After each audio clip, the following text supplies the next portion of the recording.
Oke, baik. Om Swastiastu, Assalamualaikum warahmatullahi wabarakatuh. Shalom, Namo Buddhaya, salam kebajikan, Bite Tontiang, salam sejahtera bagi kita semua, Rahayu. Baik, Bapak dan Ibu, semangat pagi. Pagi, moderasi beragama luar biasa. Ya, seperti itu ya, kalau saya bilang selamat pagi, Bapak dan Ibu bilang pagi, moderasi beragama luar biasa. Oke, Bapak dan Ibu, pada sesi sebelumnya Bapak dan Ibu sudah saling berkenalan. Bapak dan Ibu sudah mengenal satu sama yang lain ya. Ada yang dari Bali dan juga NTB. Untuk yang dari Bali, Punapi Gatra, Bece. Untuk yang dari NTB, berapa dari NTB? Berembe kabar, Bece. Oke, Bapak dan Ibu, semoga semua dalam keadaan sehat ya, tidak kurang satu apapun jiwa raganya sudah ada di ruangan ini, di kelas ini ya Bapak dan Ibu. Oke, Bapak dan Ibu, sekarang silakan Bapak dan Ibu berdiri dulu. Kita warming up dulu ya Bapak dan Ibu. Kita akan menyampaikan kalimat afirmasi sekaligus dengan gerakan. Jadi seperti ini gerakannya. Saya tahu saya siap melakukan. Saya tahu saya siap melakukan. Saya tahu saya siap. Saya tahu saya siap melakukan. Percepat. Ya, kita ulang 3 kali ya. Dipercepat Bapak dan Ibu ya. Oke. Saya tahu saya siap melakukan. Saya tahu saya siap melakukan. Saya tahu saya siap. Saya tahu saya siap melakukan. Oke. Beri aplaus untuk Bapak Ibu semuanya. Oke. Bapak dan Ibu, dalam penguatan moderasi beragama, kita mengetahui itu ada udar asumsi membangun perspektif ya Bapak dan Ibu. Nah, kira-kira kenapa asumsi itu perlu kita uraikan? Ya, kalau Bapak dan Ibu mengenal kata udar, yang ada di benak Bapak dan Ibu apa? Menguraikan. Ya, kenapa asumsi itu perlu kita uraikan? Ya, siapa saja yang atau apa saja yang mempengaruhi asumsi kita? Bisa jadi asumsi Ibu Ulin dengan asumsi Ibu Devi itu berbeda untuk melihat sebuah sesuatu. Asumsi Ibu Devi dengan Ibu Anggun itu juga berbeda, Bapak dan Ibu ya. Ya, kira-kira apa yang mempengaruhi perbedaan tersebut? Silahkan. Oke, yang latar belakangi pendidikan, betul. Yang lainnya, yang latar belakanginya adalah penafsiran terhadap kitab suci. Oke, lalu buku bacaan ya, tontonan, lingkungan, bahkan hobi Bapak dan Ibu bisa mempengaruhi asumsi Bapak dan Ibu. Maka dari itu Bapak dan Ibu, asumsi seseorang itu bisa dipengaruhi banyak hal ya dalam membangun sebuah perspektif. Nah, Bapak dan Ibu, kita akan buktikan ya dari kertas yang telah saya bagikan tadi, Bapak dan Ibu. Saya minta Bapak dan Ibu untuk menggambarkan peta dari lokasi tempat tinggal Bapak dan Ibu ke lokasi tempat pelatihan kita. Ya, silahkan Bapak dan Ibu bisa menggambarkannya secara detail. Kalau ada yang menggunakan pesawat, seperti apa gambarnya, atau menggunakan jalur darat, seperti apa gambarnya. Silahkan digambarkan sedetail mungkin. Ya, oke Bapak dan Ibu. Selanjutnya, jika sudah Bapak dan Ibu silahkan tukar peta yang telah Bapak dan Ibu buat ke rekan di sebelahnya. Nah, saya akan bertanya sekarang. Bapak dan Ibu silahkan perhatikan peta yang Bapak dan Ibu dapatkan. Kira-kira dari peta itu bisa tidak Bapak dan Ibu sampai ke lokasi asal rekan-rekannya? Tidak. Kenapa tidak?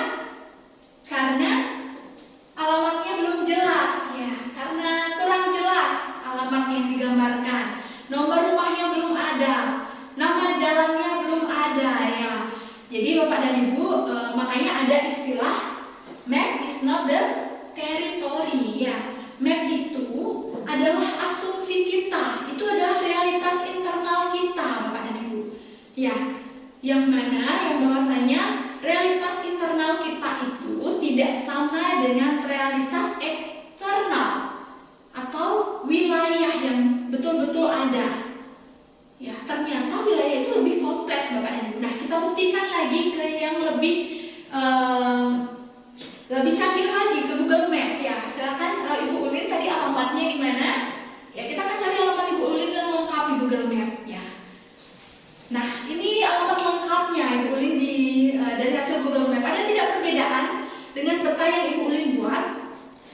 Ya, perbedaannya jelas ya, sangat besar perbedaannya. Namun apakah kemudian peta yang ada tergambar di Google Map ini merupakan kondisi yang faktual, yang benar-benar ada saat ini? Tidak ya Bapak dan Ibu, karena peta ini yang ada di Google Map, gambarnya ini diambil pada beberapa waktu lalu, tidak diambil pada kondisi sekarang, sehingga ini belum bisa menggambarkan wilayah yang ada di sana.